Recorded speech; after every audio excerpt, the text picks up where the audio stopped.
Näin kuvat tänne päin. Klaffi, kato.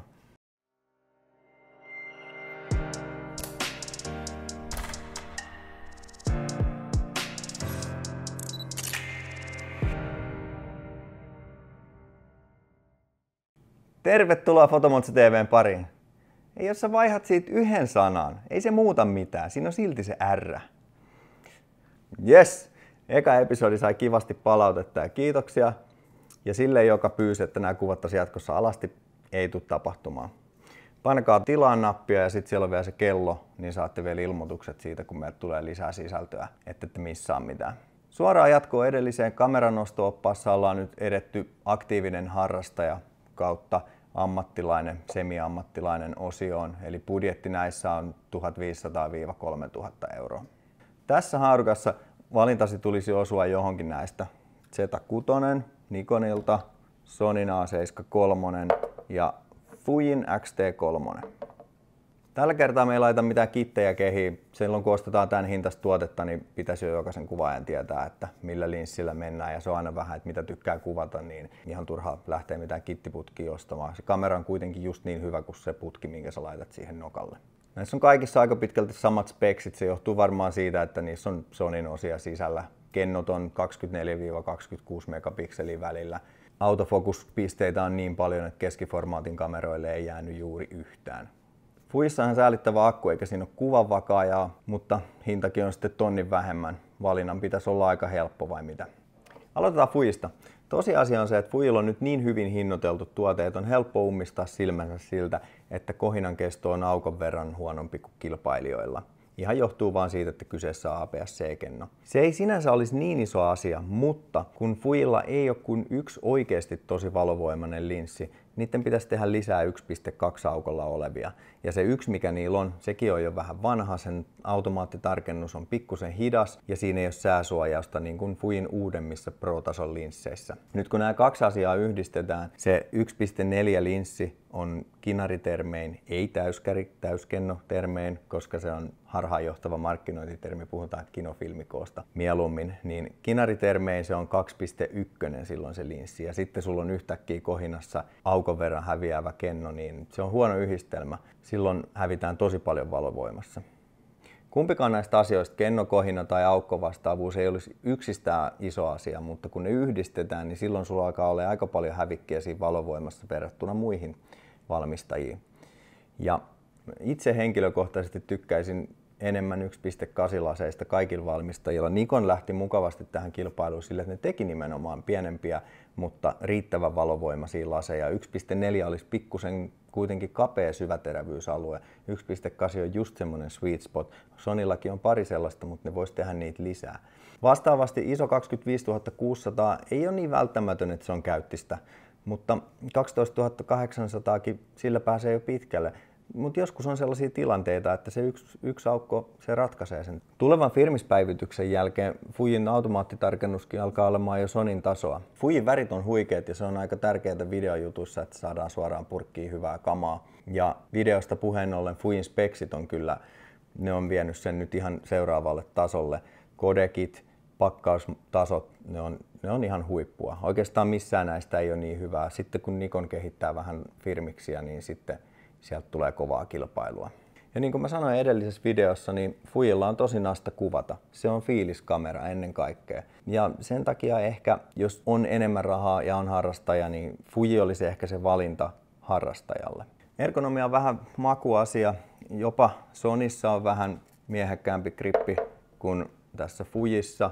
Ja se on aika paljon sanottu, koska Sonya on tosi paljon kritisoitu siitä, että ergonomia ei ole kauhean hyvää. Akut on samat paskat, mitkä on esimerkiksi Fujin X-T30 ja ne ei ole kehittänyt niitä ollenkaan toisin kuin kaikki muut, jotka on tehnyt peilittömiä, niin ne on siirtynyt uudempiin, isompiin, kestävämpiin akkuihin. Tästä voi vähän päätellä, että mulla on pieni semmoinen viharakkaussuhde Fujiin, mutta se on vaan niin, että sillä on tosi kiva kuvata, mutta sitten se lopputulos on ainakin ammattilaisen näkökulmasta niin pikkusen jää vajaaksi. Ja sen takia tämä on ehkä se nimenomaan harrastajan valinta. Jes, päästiin ensimmäisestä osiosta. Sony. Ai, vanha kunnon Sony. Reilu vuosi sitten Sony julkisti A7 III ja se mullisti kameramarkkinat ihan täysin. Sä sait yhtäkkiä tonnin muita halvemmalla kameralla sellaisia speksejä, mistä vois vaan unelmoida. Ne vaan päätti, että nyt tehdään jotain tosi repäsevää. Se romahdutti käytettyjen hinnat yhdessä yössä, koska miksi ostasit vanhaa teknologiaa olevan vanhan kameran 2 tonnilla, kun 2359 € maksava kamera, eli nimellisesti kalliimpi, on uusi ja siinä on kaikki uusinta uutta. No, siitä on nyt vähän yli vuosi. Sonyn silloin tekemät säästöratkaisut alkaa pikkusen näkyä, kun on tullut kilpailijoitakin markkinoille, on muitakin kinareita kuin pelkästään Sony. Asiat, mitkä siinä on vähän ajan hammas on syönyt, niin Etsin ei ole ihan niin hyvä kuin kilpailijoissa ja varsinkin tämä takanäyttö niin oikeasti vanhentunut. Tosiasia, sille ei voi mitään. Mä en aio valehella teille.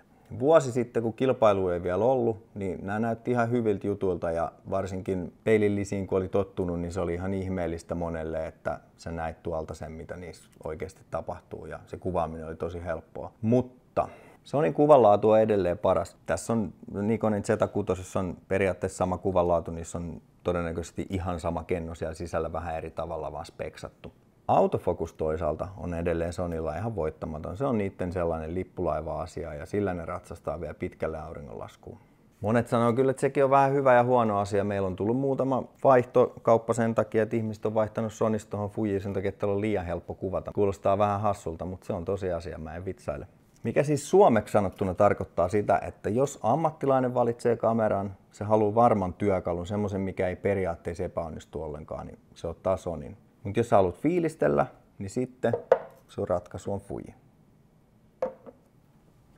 Mutta onneksi tuli kilpailuun. Mustakeltainen hevonen, ei musta hevonen, vaan mustakeltainen eli Nikon, syöksy takavasemmalta keskelle pelikenttää. Ja kun mä sanon syöksy, niin se on aika lailla lainausmerkeissä. Ne todellakin otti aikansa tämän kameran suunnittelussa. Virheitä tehtiin, en mä aio taaskaan valehdella, 1 korttipaikka. Siitä aika paljon ihmiset valitti. Akkukahvaa sä et saa tähän sellaista, missä olisi nappulat. Mutta ne on sitä asioita, että onko ne sulle tärkeitä?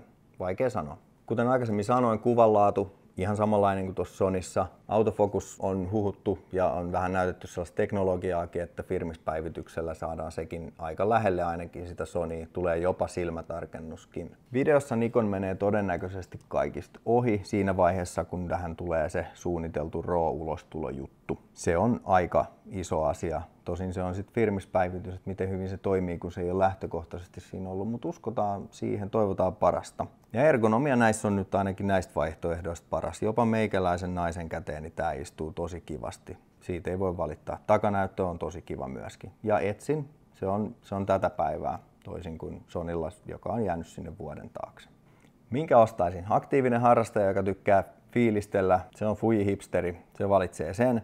Ja sitten taas ammattikuvaaja, se on sitten Sony tai Nikon, jos puhutaan stillipuolesta. Ergonomia ehkä ratkaisee, niin kuin sanoin viime videossa, niin se kamera, mikä istuu parhaiten käteen, niin menee sillä. Sonylla on tällä hetkellä vähän laajempi linssivalikoima ja ne ei ole myöskään huonoja. Speksit näyttää, että ne olisi jopa alan parhaita. Nikoniinkin saa adapterilla vanhoja laseja, mutta siinä ollaan sitten taas siinä, että painotussanalla vanha. Videopuolella asia onkin sitten vähän kimurantimpi. Fujilla on kodekit kohdillaan, mutta ei ole kuvanvakaajaa. Nikonilla on tulossa se RAW. Pakko rehellisesti nyt sanoa, että Sony ei olisi ehkä se, minkä mä ottaisin, jos mä lähtisin kuvaamaan videota. Ainakaan kunnes A7S3 tulee, mutta sitä ei tiedä milloin tulee ja tuleeko ollenkaan. Ehkä jonain päivänä. Vaikea valinta, mitä sun kannattaa tehdä, niin tuut fotomontsaan ja kokeilet vähän vehkeitä, että miltä ne tuntuu käteen. Tuut fotomontsaan ja kokeilet, miltä kamerat tuntuu käteen.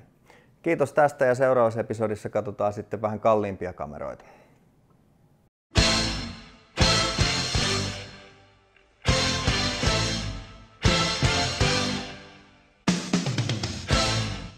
On laseja ja uudistaa sen yhden, mikä on 1.2, mutta se on käynyt vähän vanhaksi. Tarkennus ei ole ihan niin hyvä kuin uudemmissa linsseissä ja siinä ei myöskään sääsuojausta. Tämä sen takia, että se yksi aukko ei olisi iso ongelma enää. Sen lisäksi, että on iso ongelma. Oliko tämä nyt sellainen, millä mä nauran yksin? No, mä en sanoa. Ai ja, no kun iso niin kuin herkkyysongelma. Okei, se oli siis.